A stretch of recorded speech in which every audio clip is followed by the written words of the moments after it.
गई मेरी आईडी रखेंगे। हाँ कौन सी आईडी है? पिछली बार तो कुछ लोगों ने जिनको पार्टी ने सब कुछ दिया, संघर्ष का रास्ता न अख्तियार करके कुछ लोगों ने विश्वासघात किया पार्टी के साथ और जनादेश का अपमान हुआ, जनादेश पर डकैती हुई।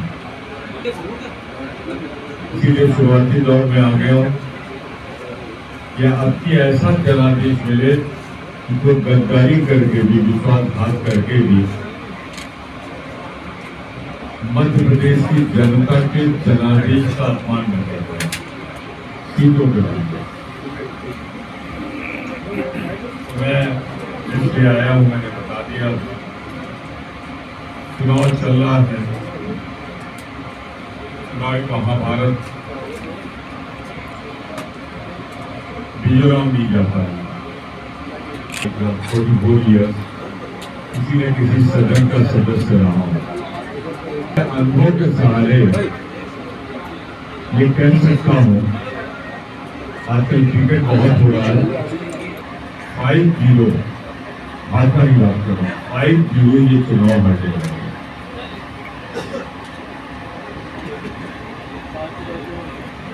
ये अंतिम छोर की ओर बढ़ रहा है चुनाव और पांडवों की विजय, कांग्रेस की विजय, इंडिया की विजय जब दीवार पर लिखी हुई भारत की तरह साफ नजर आ रही है। हमारे साथ जनादेश है, जनता का रुझान है, जनता का मन है।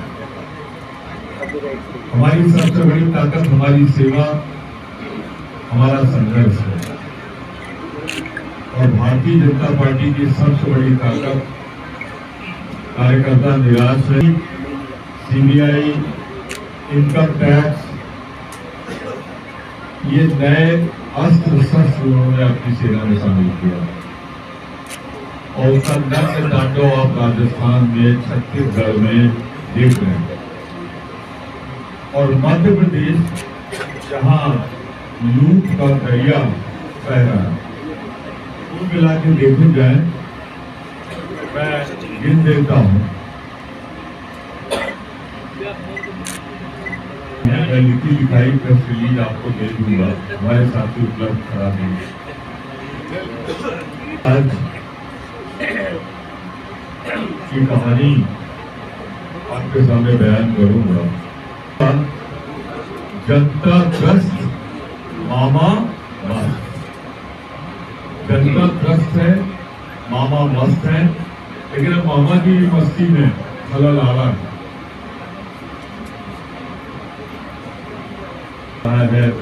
कितना आ रहा है, टिकट का कितना इंतजार करना पड़ा, रोते हुए बहनों से पूछना पड़ा या न लड़ूं तो फिर कहां से लड़ूं।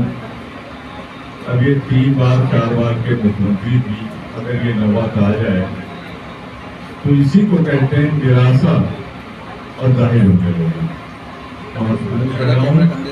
ये चुनाव कांग्रेस जन तो लड़ रहे हैं, कांग्रेस जन से ज्यादा मध्य प्रदेश की जनता ने मन बना लिया है कि जिन लोगों ने विश्वासघात किया है और जनादेश को पलटा है, उन्हें हम सजा भी देंगे और इतना जनादेश देंगे कि ये चाहे भी। बड़े साहब आजकल आपके यहाँ आज ही आए हुए हैं, उनका रोल न रह गया क्योंकि वो चुनाव के पहले नहीं, चुनाव के बाद काम करते। तो ऐसा कुछ कर दो कि चुनाव के बाद काम करने लायक न रहे। और ये तो पहली बार नहीं होगा मध्य प्रदेश में, हिमाचल में जनता ने किया, इतना बहुमत दे दिया कि बैठे रह गए, बहुमत दिया कि बैठे रह गए।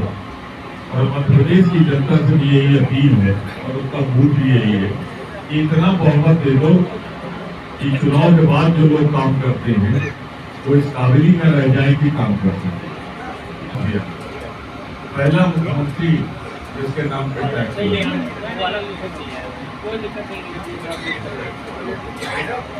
मिलावट माफिया, वसूली माफिया, फिरौती माफिया, भू माफिया, महल सहित हथियार माफिया, नशा माफिया, सट्टा मटका जुआ माफिया से युद्ध सरकार किया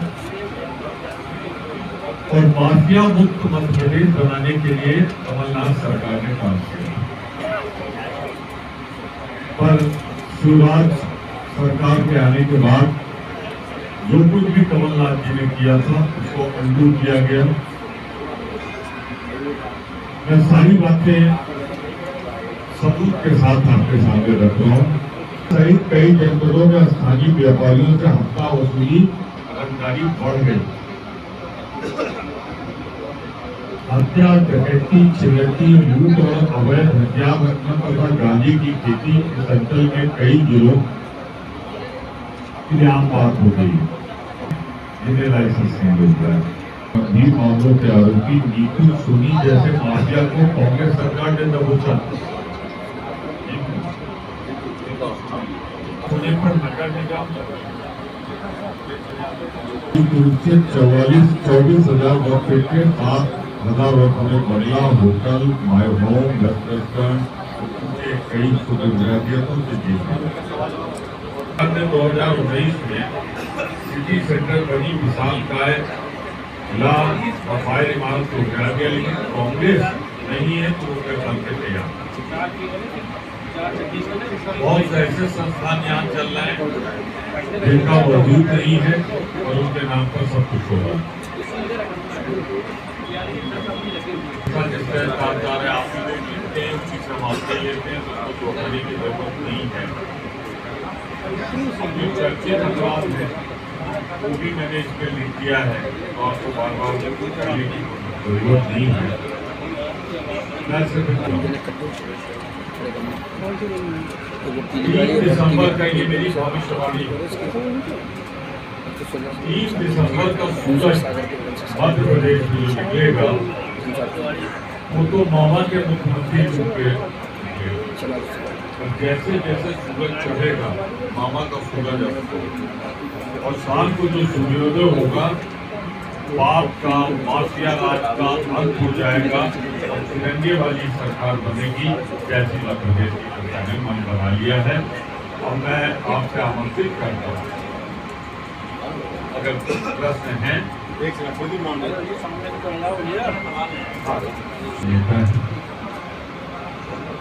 बहुत ही वरिष्ठ है, जिनकी एक टीम में वो और हम 7 लोग में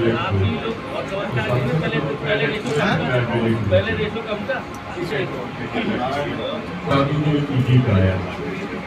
मैं पीजी का बताऊं उसके पहले ये बता दूं कि मैं छत्तीसगढ़ का ऑब्जर्वर भी हूँ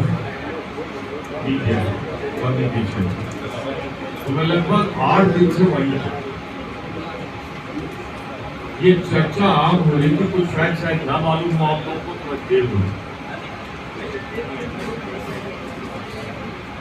ये चर्चा आम कि कुछ न कुछ होने वाला मध्य प्रदेश और ठीक है, लेकिन मैं इतना कह सकता हूँ कि भारतीय जनता पार्टी छत्तीसगढ़ में अपनी पुरानी संख्या 15 पाने के लिए संघर्ष कर रही है।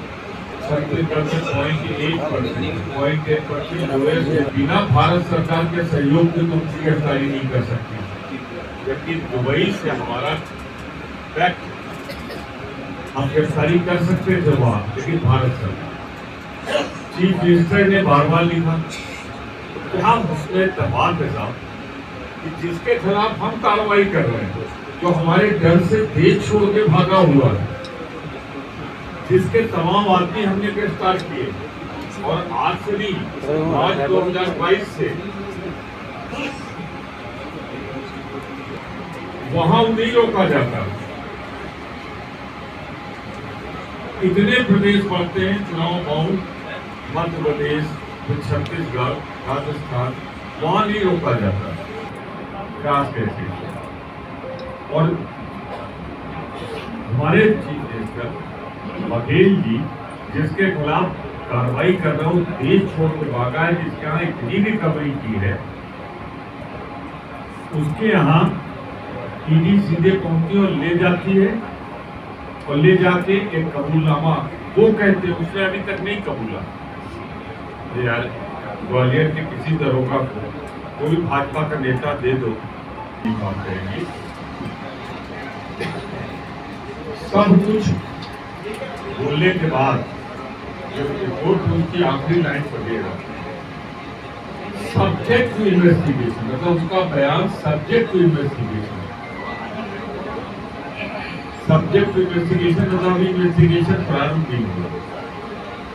तो इस कहानी में इतने छेद हैं कि आप देखो तो छेद ही छेद।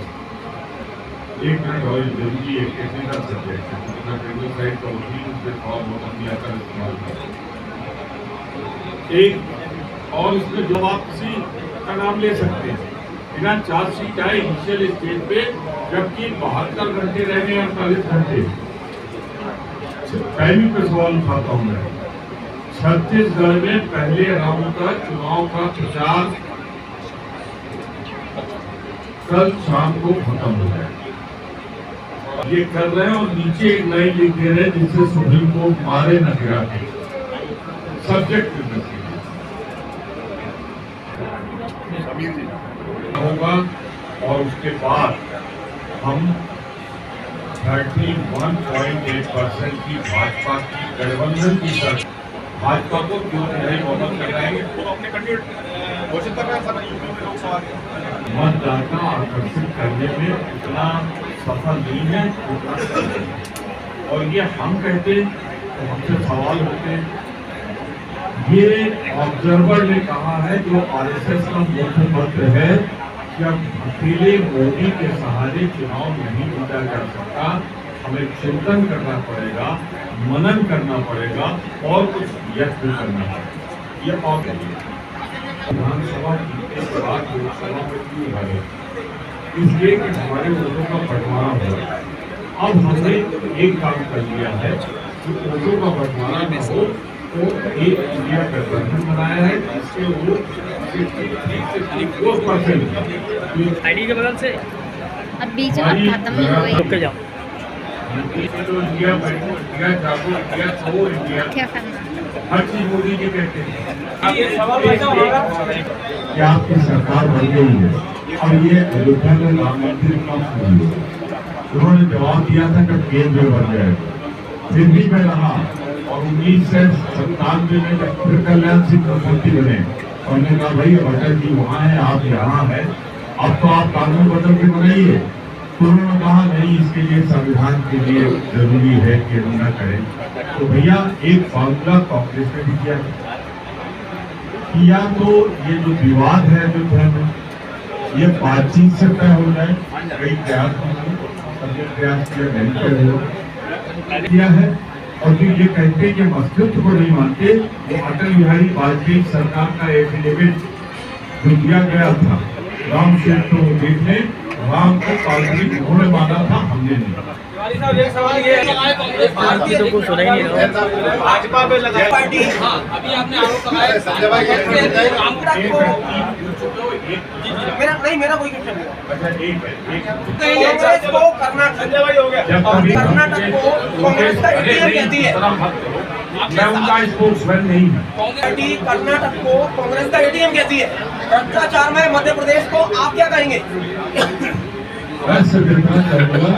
जो जाता रहे इसके अंतिम सांसें चल रही है, इसके बारे में बुरा नहीं। और भारतीय जनता पार्टी के बारे में बहुत बुरा नहीं बोलूंगा, इसमें कहूँगा भगवान आपकी आत्मा को मध्य प्रदेश में